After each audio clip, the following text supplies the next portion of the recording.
ఈ చీర కట్టు, ఈ సంస్కృతి, ఆహా! మా అమ్మ ఎక్కడున్నా ఇప్పుడు మా అమ్మ మీలో కనిపిస్తుంది. మా అమ్మ ప్రతి అమ్మలో మా అమ్మ కనిపిస్తుంది. ఈరోజు నాకు ఇవాళ తల్లి లేదు అని చెప్పుకోను.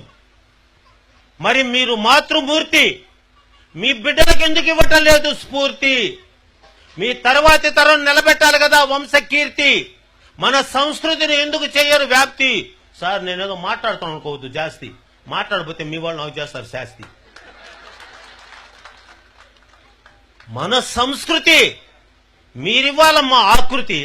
స్త్రీ అంటేనే ప్రకృతి, స్త్రీ లేకపోతే మగవాడు వికృతి. స్త్రీ అనే పదం పవిత్రమైన అన్నమయ కృతి. మీరుంటేనే పనిచేస్తుంది మాకు మతి. స్త్రీయే సమాజానికి గతి. స్త్రీ ఉంటేనే అంతా పురోగతి, స్త్రీ లేకపోతే అధోగతి. అందుకే తాళి కట్టంగానే మీరు అయ్యారు శ్రీమతి. మరి మీరేమిస్తున్నారు బహుమతి? ఈ అన్న మాటకి ఇవ్వాలి మీరు ఆనతి, దానికి చెయ్యాలి మీరు ప్రణతి. అది చెప్పడానికి చేస్తున్న వేదిక మీద వినతి. మీ చిరునవ్వే కదమ్మా ఈ జగతి, లేకపోతే మేమంతా అయిపోతాం ఆహుతి.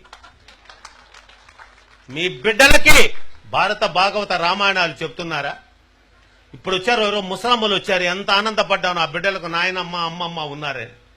పెరిగిన ఫ్యాషన్లో వృద్ధాశ్రమాలలో కూర్చోబెట్టి పసిబిడ్డలకు చెప్పవలసిన పాఠాలన్నీ కూడా పక్కకు పోయి వాళ్ళ బాధల్ని వివరించడానికి ఒక అమ్మమ్మ నాయనమ్మ లేని ఈ ప్రపంచంలో ఎలా ఉంటుంది వాళ్ళ బ్రతుకు? మీరా పిల్లవాడు పాపం 6 గంటలకు వేకప్, 7 గంటలకు మేకప్, 8 గంటలకు రిక్షావాడు పికప్, ఇంకా స్కూల్లో ఆయమ్మే చెకప్, అమ్మగారికి సీరియల్ మీద థింకప్, ఇంకా పిల్లలు ఏదమ్మా లింకప్? మీకు మనసు మమత లేదమ్మా, వాడికి ఆ మొగలు రేకులు గుచ్చుతారా? ఒకరికి 2 ఉన్నారే, మీరు నాతి చరామి అంటిరే. మరి మీరు నాగినిలాగా బుస్సని కాటేస్తే ఎట్లమ్మా?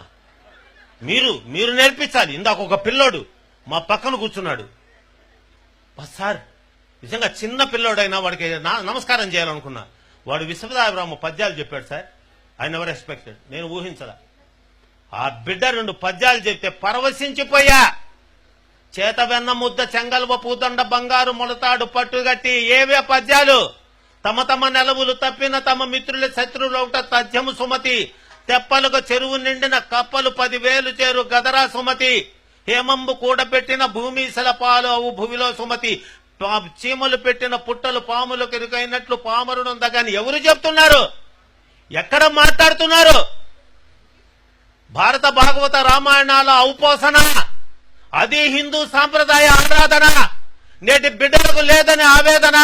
మరి మీరు అందరూ అర్థం చేసుకోరే నా వేదన. పసిబిడ్డకు చేయాలి బోధన, దాని మీద చేయాలి సాధన. అప్పుడు తెలుస్తుంది తల్లిదండ్రుల యొక్క ఆస్వాదన. అది వాళ్ళకు సరి అయినటువంటి లాలన. అప్పుడు ఉంటుంది వాళ్ళ పాలన. ముసలోళ్ళం మేము ఉంటాం ఓ మూలన. మరి మీరెలా చేసుకున్నారు? మీరు ఆ భావుకత బిడ్డలకు నేర్పించాల్సిన బాధ్యత తల్లి మీ మీద ఆధారపడింది. తల్లే తొలి గురువు, బిడ్డకు ఆమె వెయ్యాలి దరువు. ఆ తల్లి సంస్కృతి వల్లనే బిడ్డ నిలబెడతారు పరువు. మరి బిడ్డ మీరు ఎందుకు అవుతున్నాడు బరువు? బిడ్డకు ఆ పద్యాలు ఎందుకు అవుతున్నాయి కరువు? ఆ బిడ్డలకు మీరు ఎందుకు వేయటం లేదు ఎరువు? అట్లా వేయకపోతే వాడి భవిష్యత్తు కన్నీటి చెరువు, పోతుంది వంశ పరువు. ఎందుకంటే మహిళా స్వరూపిణి. మగవాళ్ళ మాకేందమ్మా, ఒక్క శ్రీరామనవమి, ఒక్క వినాయక చవితి, ఒక్క కృష్ణాష్టమి. మరి నీకు నవరాత్రులు. ఆహా, 9 రోజులు ఆడబిడ్డకి ప్రపంచమంతా ఘనంగా అమ్మా అని నోరారా పిలుస్తూ 9 రోజులు అమ్మను సేవిస్తున్నారంటే స్త్రీ యొక్క విలువను అర్థం చేసుకున్నాము. మేము స్వామి పాత సినిమాలు చూసి మేము మారాం. పాండురంగ మహోత్సవం సినిమాకి వెళ్ళే స్వామి, ఆ పుండరీకుడు అర్ధరాత్రి పూట తల్లిదండ్రులను దొంగని చేసి ఇంటి నుంచి తరివేస్తే కాముకుడై కళ్ళు మూసుకోపోయి గంగా యమున సరస్వతిని అవమానిస్తే మునీశ్వరుని కాళ్లతో కొట్టబోతే 2 కాళ్లు పోయినప్పుడు మునీశ్వరుడు చెప్పాడు, నీ తల్లిదండ్రులు ఆశీర్వదిస్తేనే నీ కాళ్ళు వస్తాయి. అప్పుడు అన్నా రామారావు గారు, మారిపోతినమ్మా నా గతి నెరిగితినమ్మా, మీ మాట దాటనమ్మ ఒక మారు కనరమ్మా, మాతా పిత పాద సేవే మాధవ సేవేయని మరువనమ్మా, నన్ను మన్నింపగరారమ్మా అమ్మా అమ్మా. 7వ తరగతి చదువుతున్నా, థియేటర్లో పెద్దగా ఏడ్చేశాను. ఆ రోజే ప్రణామం చేసుకున్నా, నేను పెరిగి పెద్ద నా తల్లిదండ్రులకు సేవ చేసుకోవాలి. చేసుకున్నా. అయితే నేను సేవ చేశానంటే అది సొంత డబ్బు అవుతుంది. నా ఇల్లాలు పక్క నుండి అత్తగారిని అమ్మగారిగా చూసుకొని సేవ చేసి ఆమె కనుమరుగైనా ఇప్పటికీ కన్నీళ్లు పెట్టుకొని అత్తయ్య వెళ్ళిపోయావన్న ఇల్లాలని తీసుకొని వచ్చి నాకు కట్టబెట్టింది కూడా అమ్మ, స్త్రీయే.